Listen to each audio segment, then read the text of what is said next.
manuprāt, šāda veida dienesta pārbaudu vajadzēja ierosināt jau pirms 2 mēnešiem. Tiklīdz parādījās pirmās publiskās ziņas no TV3 sižetiem par šāda veida valdības lēmumu. Tad mēs jau šobrīd, visticamāk, varētu spriest patiesībā par to, kādi ir rezultāti šai dienesta pārbaudē un lemt arī par potenciālu. Ko tas vajag mainīt? Tas vilciens vienalga ir aizgājis, tie veci lēmumi. Tas mainītu to, jo tad mēs arī varētu lemt par potenciālu disciplināru lietas ierosināšanu. Pret? Disciplināru lietu attiecībā uz valsts sekretāru, kas bija Respektīvi Kronberga kungu, kas ir valsts kanclers vadītājs. Un šeit, protams, 19. decembrī būs noilgums attiecībā uz disciplināru lietas no ierosināšanu, bet nekas, ir vēl daudz cita lēmumu. Jūsuprāt, vakardienas lēmums, pret kur neiebilda progresīvie, pasargā Raivu Kronbergu?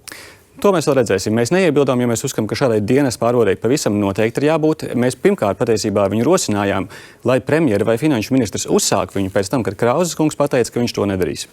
Jā, Šovajev kungs, man liekas, nedaudz nesaprot lietas, kā notiek valsts pārvaldē. Un, protams, ka viņš izplet daudz melus, bet viens no meliem ir par atbalstu. Nav faktiski neviens cents izmaksāts. Tas, ko valdība pateica, ka jāpiemēro tā brīža tirgus cenas, un tur es piekrītu Šmits kundzei, ka tas lēmums bija tāds, lai tas attiektos uz visiem, kas tur ir tajā tātad nozares grūtībās nonākušajā. Jo tu nevarēji pateikt, ka daļai tam dosim, tam nedosim, tātad jābūt ir godīgam uz visiem lēmumam. Kas ir ZZS prāt?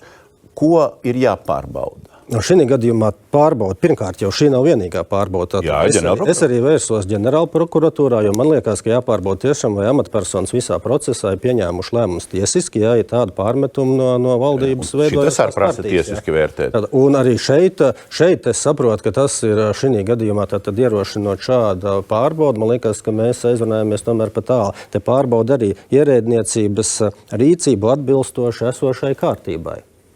Jūsuprāt, ir jāpārbauda zemkopības ministrijas ierēdniecība? Es domāju, ka jāpārbauda viss.